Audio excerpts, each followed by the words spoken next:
Kita yung ginagawa.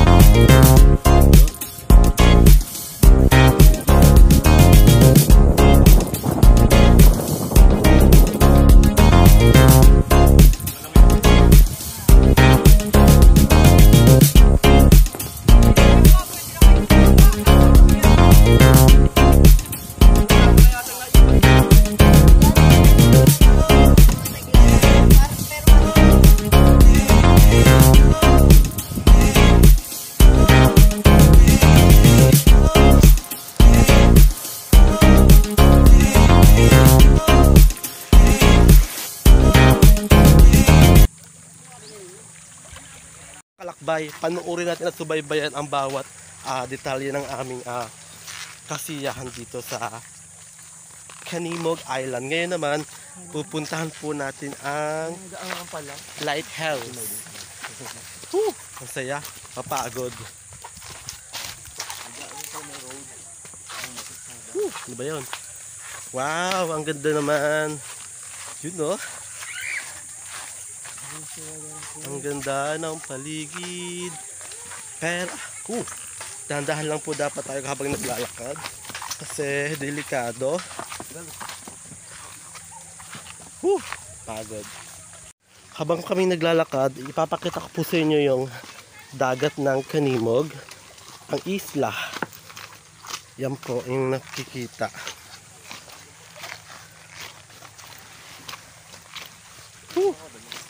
Ang ganda.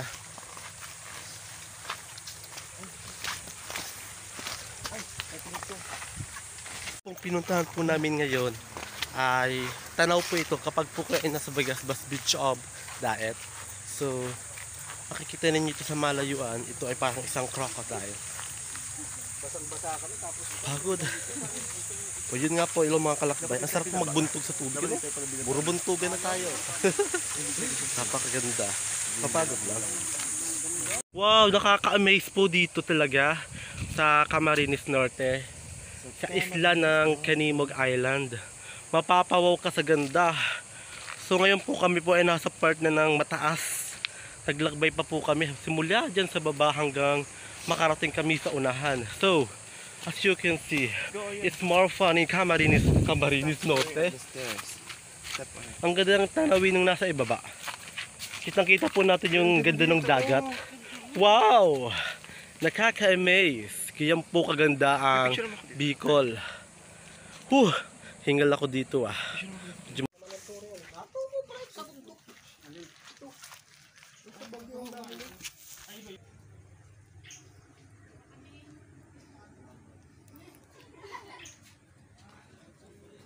Ito po yung natatanaw namin kanina habang kami umaakit dito.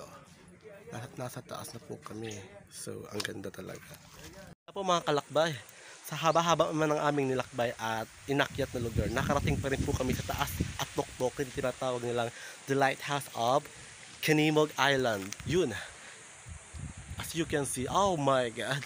Parang gusto akong dalahin ng alon at ibaba, maligo sa babang area na to, no? So napakaganda, natatagong ganda ng islands dito sa ating lugar ng Camarines Norte.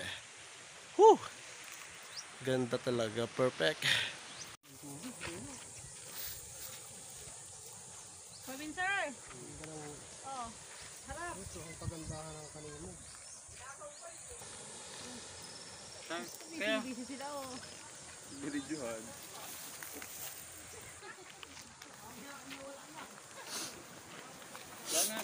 Kanina nandun po kami sa dulo na yan. Yan natatanaw ninyo ngayon. Narating na namin yung baba.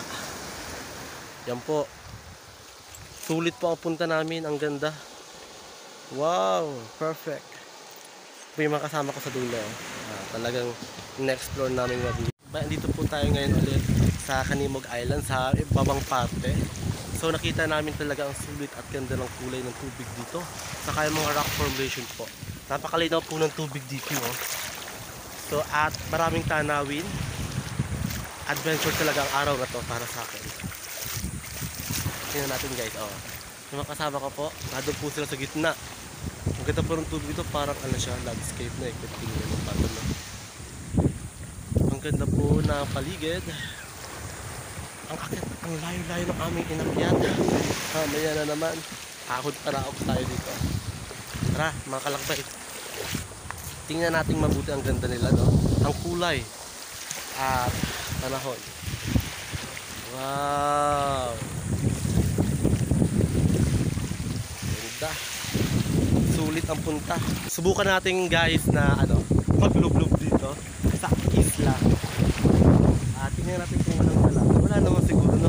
1, 2, 3. Woo! Yun, no? Ang ganda ng bato. Parang ano siya. Wow! What a nice... Lupet! Woo! Ang saya! Ang saya! Saya! Maglakbay! Woo!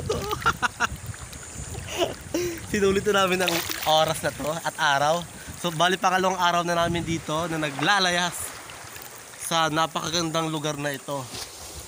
Wow! Ang ganda ng rock formation dito. Para may lalabas. Woo! Ang ganda ng tubig. Crystal na crystal, no? Liwa, ano siya, maliwanag. Kaganda-ganda ng araw at paligid. Sulitin na natin. Oh, maitim na ang kulay natin. Okay lang. Please, napuntahan natin ang mga isla dito sa Camarines Norte. Mga natatagong isla. So nga pala guys, ito nga palang lugar na ito ay ano pa rin. Part pa rin siya ng Canimog Island. Maraming isla dito na sigbay-sigbay kung tawagin. Pero dagat pa rin yung aming dadaanan upang mapuntahan ang lugar ng mga ganito. Bago kami makarating dito guys, ang gamit namin is lubid pababa. As in talaga yung bundok, binaba namin siya.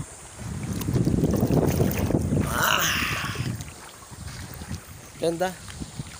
Ganda ng paligid guys.